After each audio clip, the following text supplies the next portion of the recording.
All right, friends, we're back again. Want to have a quick conversation with a new friend and talk about a topic that I'm starting and have actually been for the last number of months, getting a lot of inquiries and conversations going about, which is Troy, I've got a home business or a catering business or even maybe a food truck or trailer, and I need to find a kitchen. I need a place to help scale up. I've outgrown either my home kitchen or the friend's restaurant that I get to use a couple of hours a day.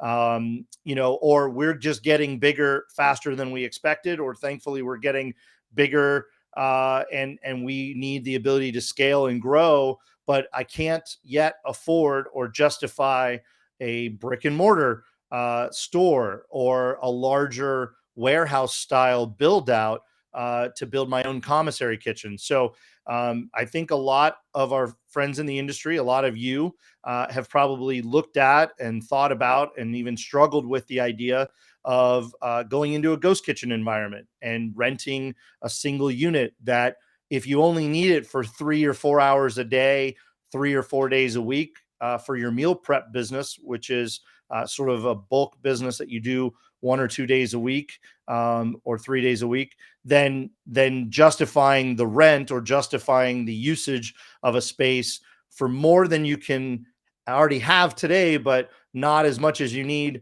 yet for tomorrow. You're in this sort of limbo area, and I've found a solution, and I think it's something that is going to be beneficial. And I want to bring Dan Unter in to share a little bit about that. Hey, Dan, good to have you, my friend. Thanks. So, what we're talking about is the fact that the home baker, the meal prep maker, these types of businesses, the cookie company, the pop up restaurant concept, somebody who's done some catering and has kind of outgrown their small facility is as out there looking, right? And this is what kind of drew me to meet up with you and get to know you a little about you and your platform is that I get probably 2 or 3 phone calls a month or get into some organic conversations pretty regularly. And people say, hey, I've outgrown the bakery I'm renting a few hours a day from. They're getting bigger, or we're just not, we're not working well together. Our times are overlapping. I need to find a spot, but man, I can't afford my own brick and mortar. I can't justify that ghost kitchen all by itself just for me, but I need a regular space I can count on. And that's sort of the problem that you set out to solve. Can you tell us a little bit about your company and how and why you started it, and some of the examples of some of the solutions you're providing? Sure. So the company I founded is called Kitch, and that's at usekitch.com. Essentially, it is a marketplace connecting underutilized commercial kitchens, and that's underutilized hotel kitchen, unused or unfulfilled ghost kitchen, the back of a bowling alley. I mean, you name it. We have kitchens in pretty much every sort of sector. And we connect those kitchens via our platform with food operators of the kind that you were just mentioning, but also including larger restaurant groups that are looking. The application of like an unused, expensive, great asset is very broad. And that's what makes it like really exciting. The reason why I built Kitch is because I am one of those people. I am a restaurateur. I've been in the restaurant business for decades. And when I had my last restaurant, we were successful in our little area, but had a lot of catering and a lot of other activities in Midtown Manhattan where I was not. And we were doing a lot of traveling back and forth. And I was like, man, I got to get a space close to all of this catering and all this other activity. And the only option for me in 2019 was really finding a brick and mortar. And at, 50,000 a month, plus 3 employees, plus, the inspections and the equipment and all of that stuff, sort of that $1 million proposition. It was just too much for me to bear. So when I sold my restaurant, I basically had that PTSD, that journey from hell in my mind when I put together this company. And of course, unlike a lot of companies that own these spaces or just build them out and rent them out piecemeal, I decided to create a marketplace for all of the groups. Like, again, like a restaurant that has a shift that's available, all the way to unused hotel kitchens, ghost kitchens, commissaries, you name it. We have everything on our platform to offer pretty much a whole rainbow of opportunities.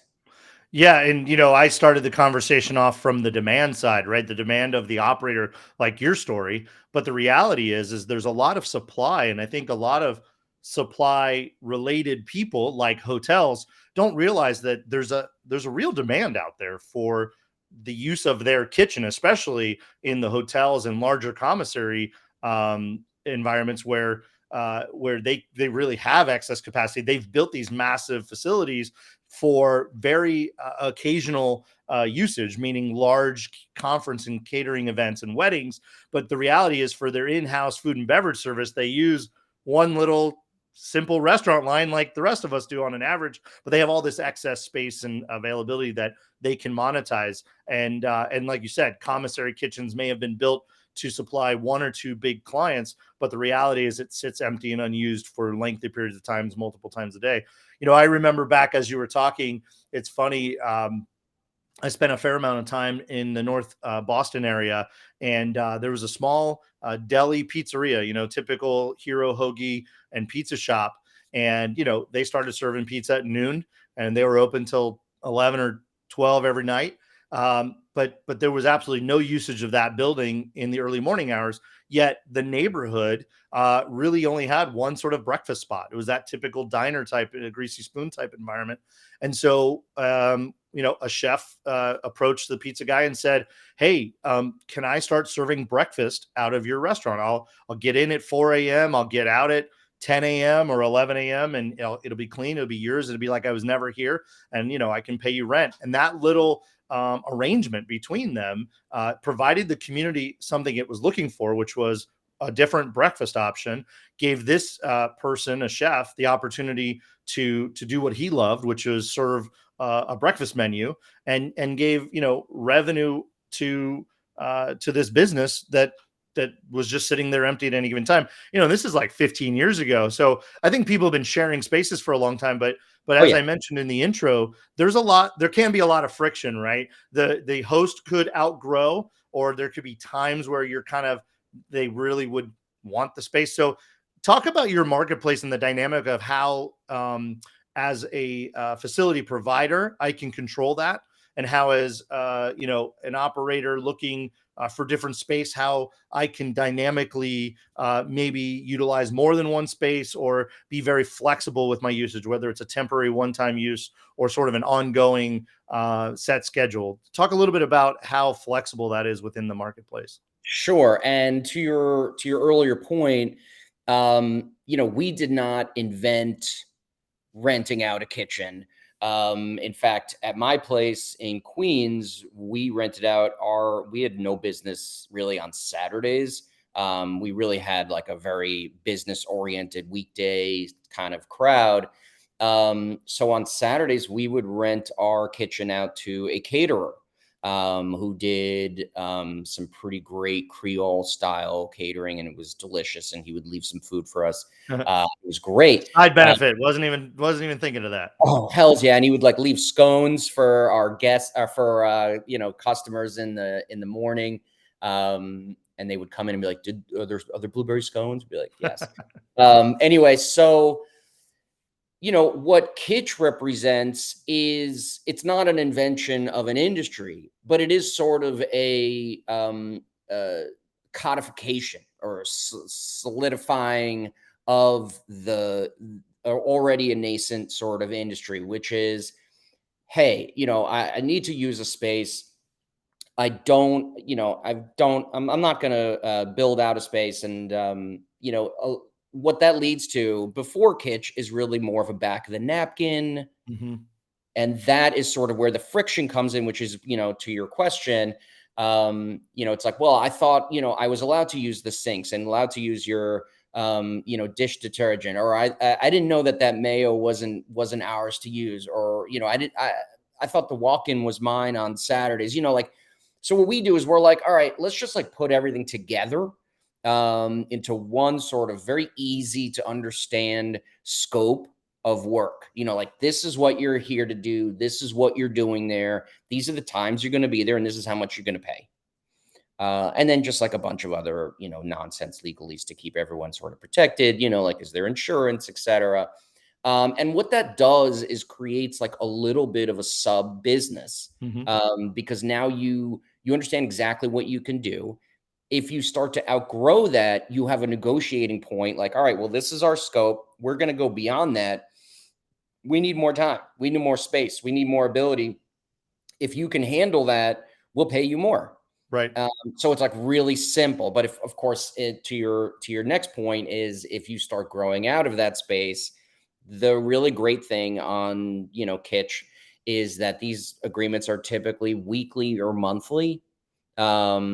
So they're easily like basically terminated, like, hey, this has been great. I love it. I need a bigger space, which is, of course, the best possible scenario. Right. We only want people to succeed and go from a ghost kitchen to a brick and mortar, right? Or from a ghost kitchen someone's kitchen for 4 hours a day to a full ghost kitchen for, a 24-hour period. So everything that's a step up is a win. And then, of course, the more supply that we have, the more spaces and availability, the more that you're able to say, you know what, we do need a bigger space. We do need a different location. We do need to make a change in the sort of where we are and what we can do. And Kitcher's a place to do that.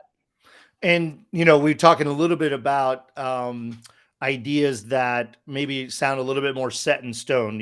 I have a business and I need to expand, right? But those kind of conversation we've had so far. But is it true that I'm a chef and I've got a request for a special event and I need to get close to that event? Maybe it's a festival, or maybe it's a Mhm. private party, or even a wedding or something, or a conference, and I'm doing a special pop-up or something. It is the case that I literally could use your platform to find a space as a one-off, right? Oh, absolutely. Yeah. Yeah. So even a Including one day or a one filming. weekend kind of Mhm. a deal. Yeah, absolutely. We have a lot of that. We have a ton of that activity, from filming projects for TikTok to, catering to people that are like in events then, but need to prep large amounts of food, or, yeah, to your, to Just your to point. augment, they may even have a space. You may have a kitchen, but you have a demand scenario where, oh my God, for 3 days only, we need to double our capacity, triple our capacity, or even greater, hopefully. But Mhm. yeah, you've been invited to cater the Oscars, right? And I got to get close to Hollywood Yeah. and Highland, and I need a kitchen, and I need it 3 weeks from now. I'll give you an example. We were invited. Our brand was invited 3 years ago to do South by Southwest in Mhm. Austin, and Austin. and immediately the organizer put me in touch. The organizer had already engaged with some ghost kitchens and some food halls and some restaurants directly, and I got linked up with a restaurant that was in like an antebellum home. And she had been doing this for years. Great.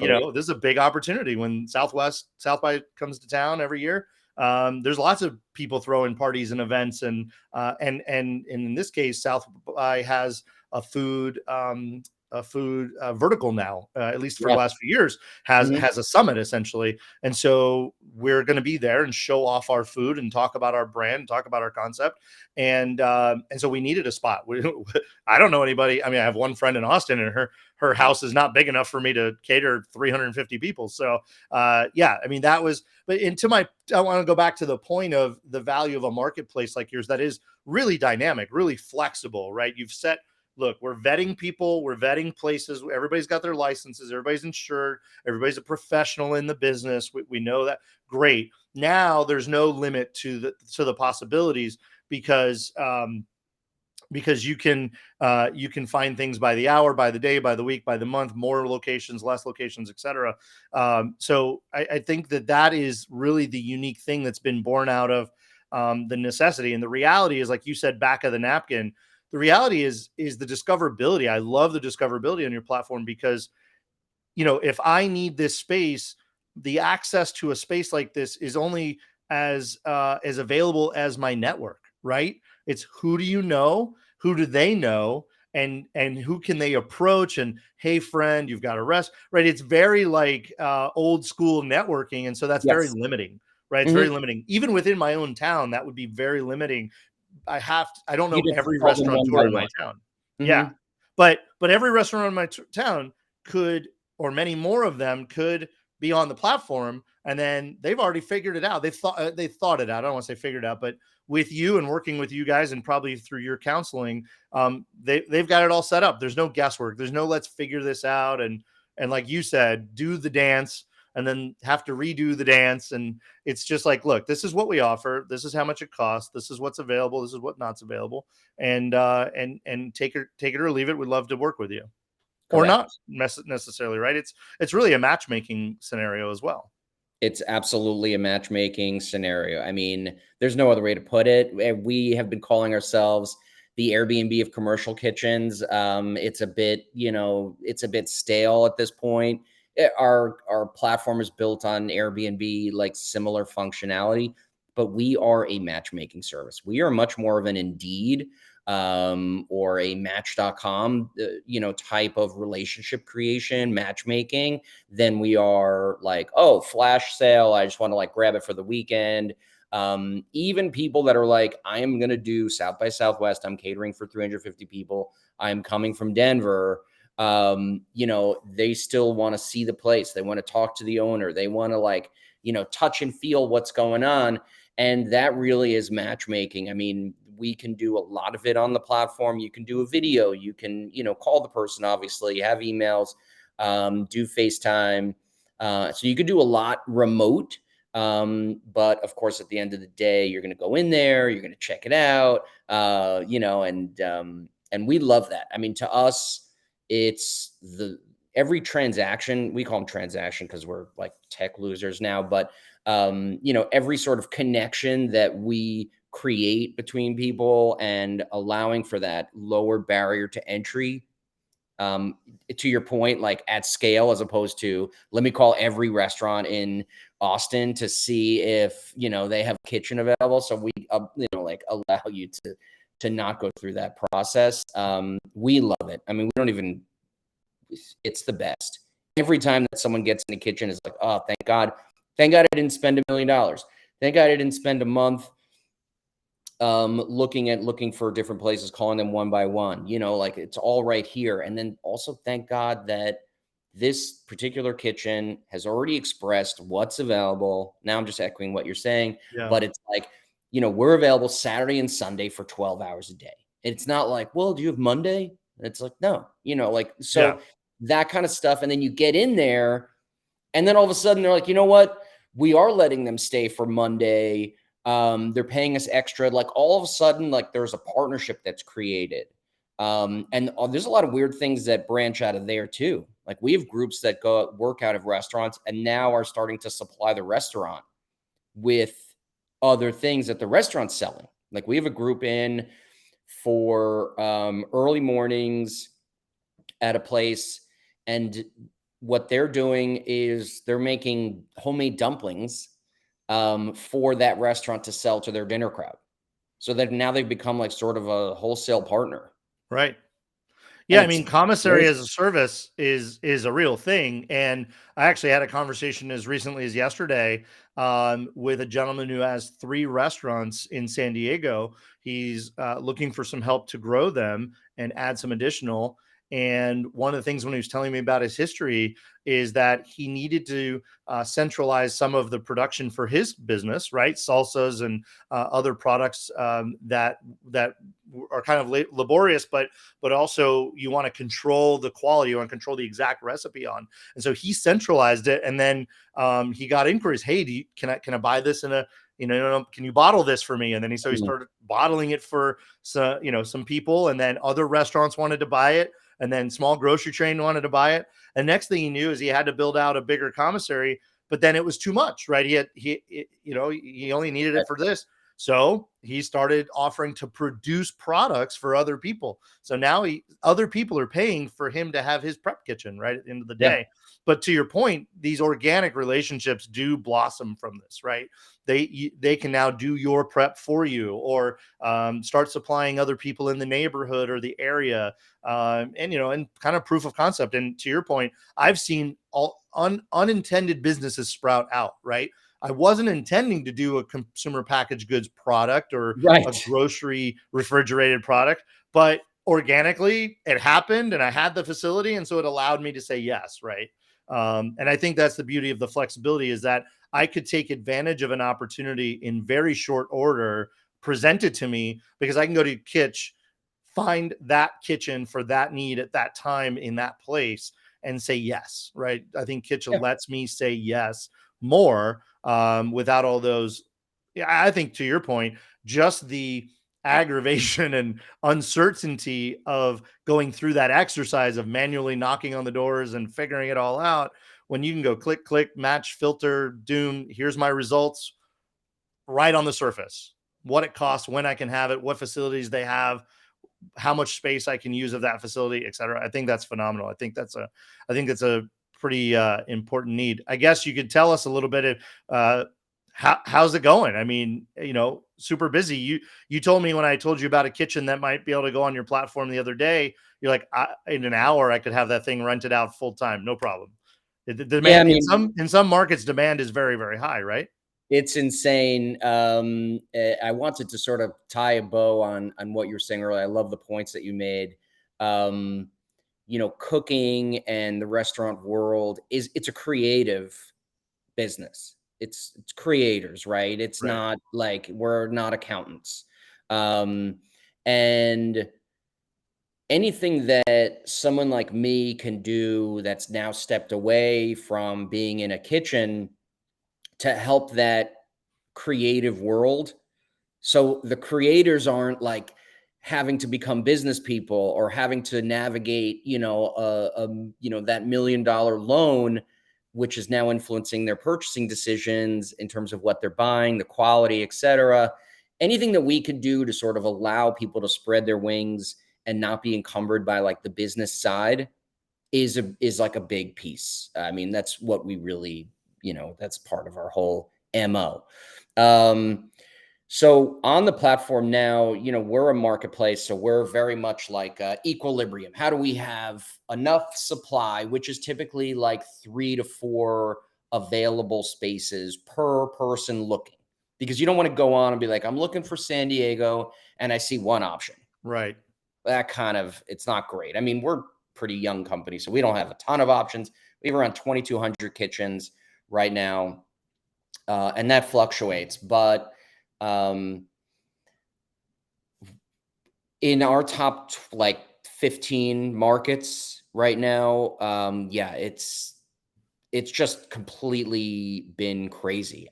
To your point, right now, if you list a kitchen in one of our top 15 markets, you have about 1.7 days, so about a day and a half until you get between 3 and 4 qualified offers. And by qualified offer, I mean like, I like that kitchen. I want it for this time frame. Here's money. When can we do it? Let's get the contracts done. I'm like, I'm in. I want it. I want it now. Let's go. And that, of course, is amazing.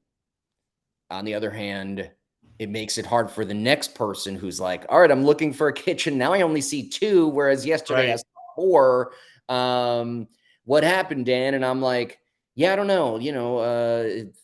It's a hot market. So, yeah, it makes it challenging to keep that equilibrium. But at the same time, let's just talk about the market part of it.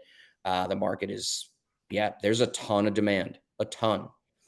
Well, let me encourage all of my friends, as I spent 20 years in the hotel business. I've been saying this since before the pandemic, and certainly during the pandemic, is hoteliers, you have one or more kitchens, and at least one of those is much bigger than you need most of the time, and you know in advance when you're going to need it in its complete entirety. So I think hotels, any kind of banquet venue, certainly that is sort of busy on that Thursday, Friday, Saturday, Sunday, but isn't on Monday through Wednesday, etc. You guys need to get on Kitch. There's no cost, right, Dan? There's no cost to get on the platform, to Correct. utilize it. There's no membership fee to search on it as an operator looking for a space. It's completely open environment, to look around and to even engage in. And so the only sort of fee is on that transaction, that when you actually get in and create a relationship, that's how Kitch gets its pay. But I would just encourage anybody with a kitchen. And by the way, any restaurateur, I mean, why wouldn't you consider? And by the way, you can vet these folks, you can interview these folks, you can Yeah. choose, right? It's an option. You have the choice there. But why wouldn't you take advantage of the not only the revenue potential, but potentially the collaborative potential, as we've talked about, but also that ensures a little bit financially in your business. But you never know what's going to come from that. If you have the capacity, if you have the closed days, if you only do 1 day part or 2 day parts, or you're limited, look, if you close at 8 or 9 o'clock at night, there may be a cottage baker that's willing to come in at midnight and work till 4 a.m. baking cakes and doing bagels and cupcakes. I mean, you may never see them or notice they were ever there. So why not monetize that downtime? So I think it's a real opportunity, like you said, for both sides of the equation, and everybody needs to get on the platform. So there's more availability and more Oh, demand yeah. and more matchmaking going on. On our hotel side, I'd say about 60% of the operators that have gone into hotels on our platform are now providing some version of F&B to the property itself. Sure. And the operators have like subsumed some labor from the hotel and put it on their P&L, and have started providing like brand flag recognized, or brand quality F&B to the guests. Right. And we've seen that 80% of our monthly arrangements have continued on over the course of a year. So it is fairly predictable. And then we have around 20+% have come back to us on the operation side, or actually both side, and said, all right, Kitch, we were month to month. It's been 8 months. We're going really great. We want to go into a 5-year deal. And so Kitch is an integral part of that. We take a much smaller fee, a one-time deal.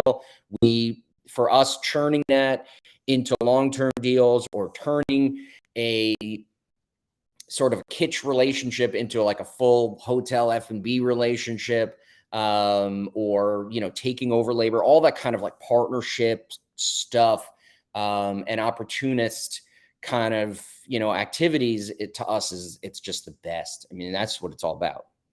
Yeah, I mean, you're actually seeing the fruits of the labor, right? At the end of the Yeah. day, and the reality is not every one of those relationships is going to go to that level, but when they do, you can kind of say, "Wow, I had a hand in that." Like, we were able to create an environment where these folks found each other, and ultimately it worked out, and probably beyond either one of their expectations of.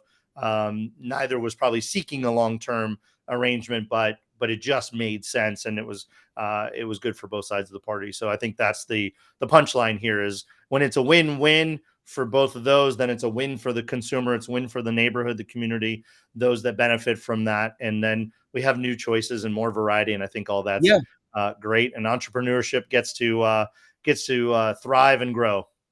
exactly. And on the sort of other side of that coin, failure in the restaurant business traditionally is a financial disaster.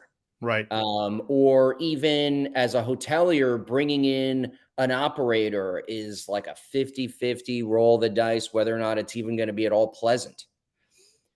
In our scenarios, yeah, the wins and the win-wins and the transcendence of businesses as they partner together and create new and exciting things for consumers.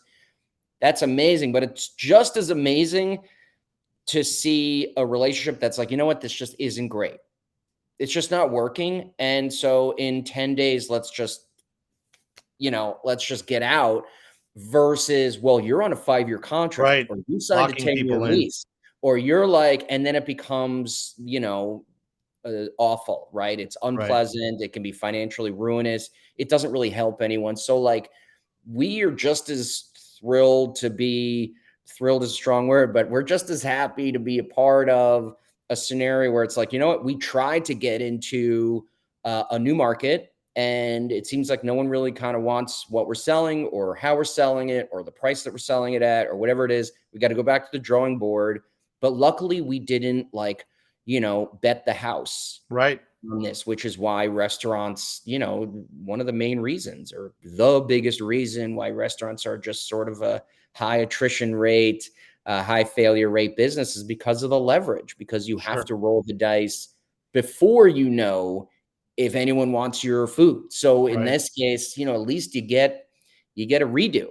You get as many redos as you want. We have a lot of people, larger groups, like 5 to 10 units that are like, you know what, we're in Boston, we're doing really great. We want to be in Philly, but we're not sure if anyone in Philly cares. So let's open 3 ghost kitchens. Let's get Right. into a hotel in downtown. Let's get into a ghost kitchen in, Lincoln or, like some other area.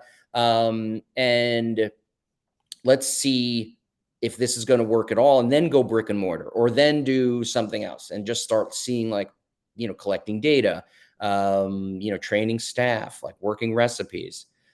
I like that stuff too.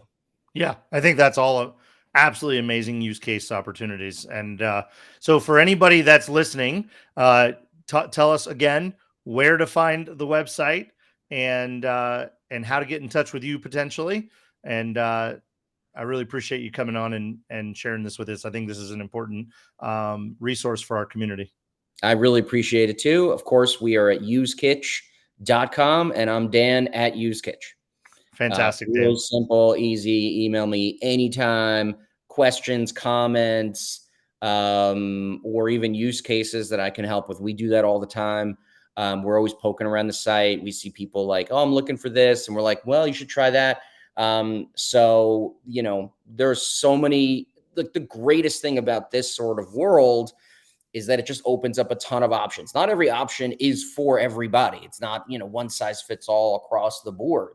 But it does present a whole world of opportunity to, first-time chefs all the way to, some of the largest players in the game, to increase delivery size or delivery range, to start a business, to do one-off catering operations, pop-ups, that kind of stuff, or just basically, do store number 7 in a faraway market.